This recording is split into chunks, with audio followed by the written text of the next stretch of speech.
और पहले तो मैं आपका इंट्रोडक्शन जानना चाहूँगा, आपका नाम क्या है और क्यों आपने एक ये पीड़ा ली है?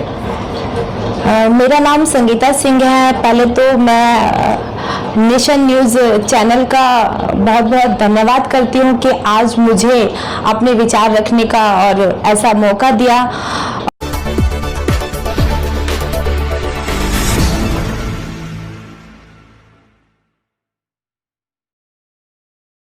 इसका मकसद क्या है?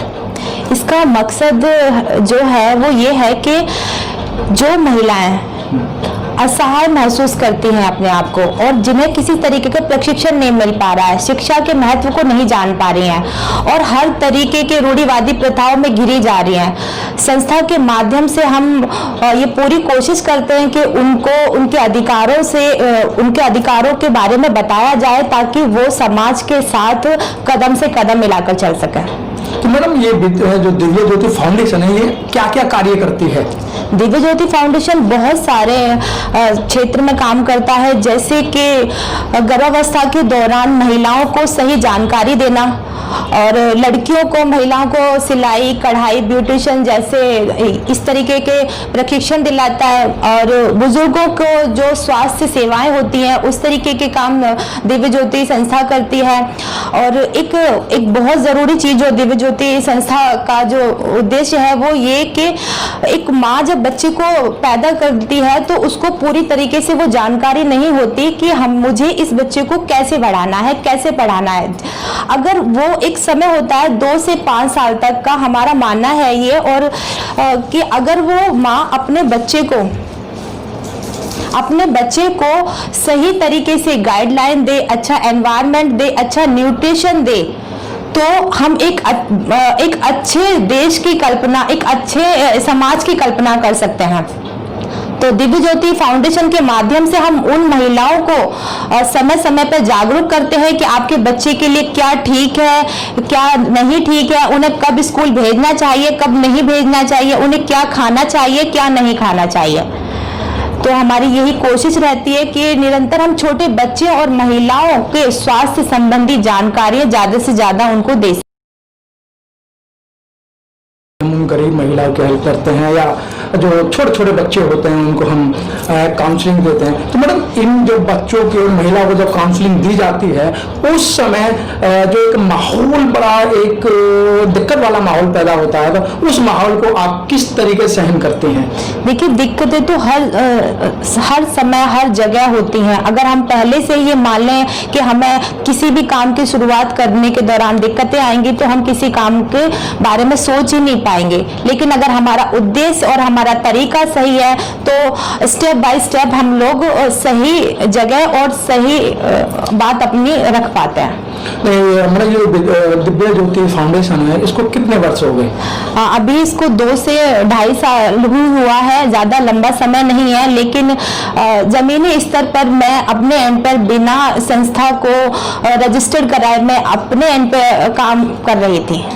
तो मतलब ये अभी तक आपने कितने इसमें मतलब किस तरीके का प्रशिक्षण दिया है? मैंने सिलाई सिखाई है महिलाओं को और न्यूट्रिशन पर जानकारी दी है। मनोरंजन केंद्र जो बुजुर्गों के लिए होते हैं, जिनके आजकल आपने देखा होगा हमारे समाज में छोटे छोटे घर हैं और बुजुर्गों को किसी तरीके से मतलब इंटरटेनमेंट नहीं मिल पाता, जो डिप्रेशन में चले जाते हैं, जिनको स्वास्थ्य जानकारी नहीं मिल पाती, तो उन बुजुर्गों पर मैंने काम किया है। और जो बच्चे छोटे, जो सरकार की EWS कैटेगरी के तहत जो फॉर्म भरे जाते हैं, जो बच्चे निःशुल्क प्राइवेट स्कूल में पढ़ते हैं, और दिव्य ज्योति संस्था ने अब तक कम से कम 300 बच्चों का निःशुल्क एडमिशन कराया और वो बच्चे रेगुलर पढ़ रहे हैं।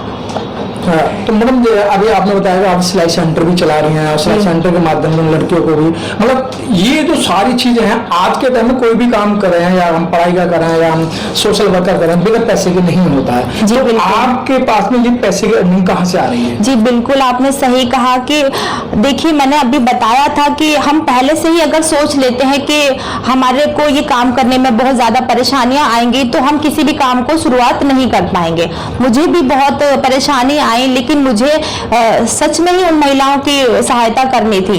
तो मैंने एक संगठन तैयार किया और मेरे जो संगठन के जितने भी सक्रिय कार्यकर्ता हैं वो अपनी बचत राशि हर महीने इसमें देते हैं। और हमारे समाज में बहुत ऐसे अच्छे व्यक्ति हैं जो संस्था में दान देते हैं।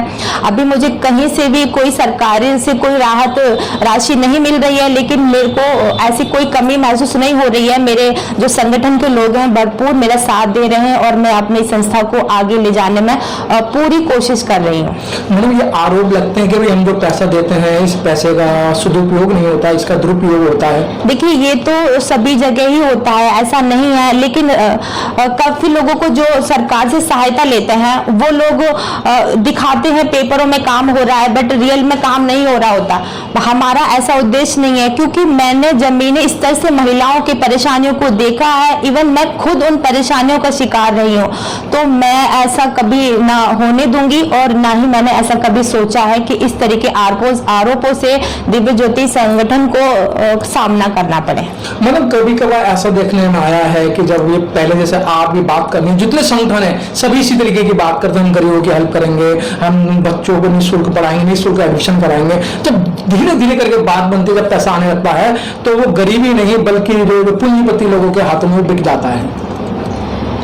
देखिए, ऐसा तो आप अभी नहीं कह सकते हमारे संगठन के लिए, क्योंकि मेरे जितने भी यही है। हाँ, लोग ऐसा सोचते हैं क्योंकि लोग एक स्वार्थ के कारण ही एक संस्था को चलाते हैं। जो पूंजीपति लोग हैं कि साइड में हमारा बिजनेस रन करता रहेगा और सरकार से हम राहत राशि भी लेते रहेंगे, लेकिन उनका अलग से ही स्वार्थ होता है। अब जिस महिला ने स्वार्थ से निकलकर परेशानियों को देखकर ही उन महिलाओं के बीच में खड़ी होकर हेल्प करने की सोची है, तो मुझे नहीं लगता कि मैं कभी अपने इस जो भी काम है इससे भटक पाऊंगी। और मेरे जो संगठन के साथी हैं या कभी उनके मन में ऐसे कभी उतार चढ़ाव आएंगे।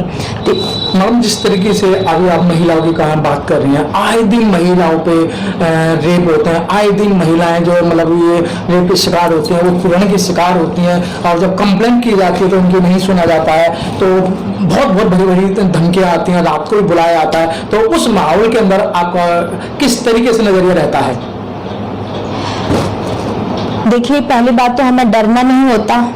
सबसे पहले डरना नहीं होता, डरना नहीं होता। एक महिला के करियर में डरना नहीं होता, डरना नहीं होता, क्योंकि वो लोग जो हमारा शोषण कर रहे हैं वो ही सबसे पहले यही सोचते हैं कि हमें किस तरीके से डराया जाए।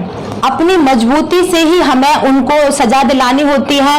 मैं मानती हूँ कि आज भी महिलाओं को रात में निकलने की परमिशन नहीं है। लोगों को नए नए वहम बना रखे हैं कि महिला रात में बाहर नहीं निकल सकती, लोग ऐसा कहेंगे वैसा कहेंगे। लेकिन जिस महिला के साथ ये निष्कर्म काम हुआ है, अगर वो ये सोच के घर में बैठ जाए तो वो जो जिस तरह के दुष्कर्म करते हैं उनको तो और बढ़ावा मिलेगा। मेरी संस्था उन महिलाओं के साथ कंधे से कंधा मिलाकर साथ चलती है और उनको जहां भी जरूरत होती है, चाहे वो पुलिस थाना हो या कोर्ट कचहरी हो, हम उसका पूरा सहयोग करते हैं। दिव्य ज्योति संस्था ये आगे क्या करना चाहती है? दिव्य ज्योति, देखिए, हमारे कानून में महिलाओं को बहुत सारे अधिकार दिए गए हैं, लेकिन मेरा मानना यह है कि वो अधिकारों से अभी पूरी तरीके से परिचित ही नहीं है। दिव्य ज्योति संस्था जो है उन महिलाओं पर ज्यादा विशेषकर ध्यान दे रही है जो कि अपने कानूनों के बारे में, अधिकारों के बारे में जान सकें। जिस दिन वो जान जाएंगी उस दिन ना कोई अबला कहेगा उन्हें, ना ही किसी के साथ बलात्कार होगा।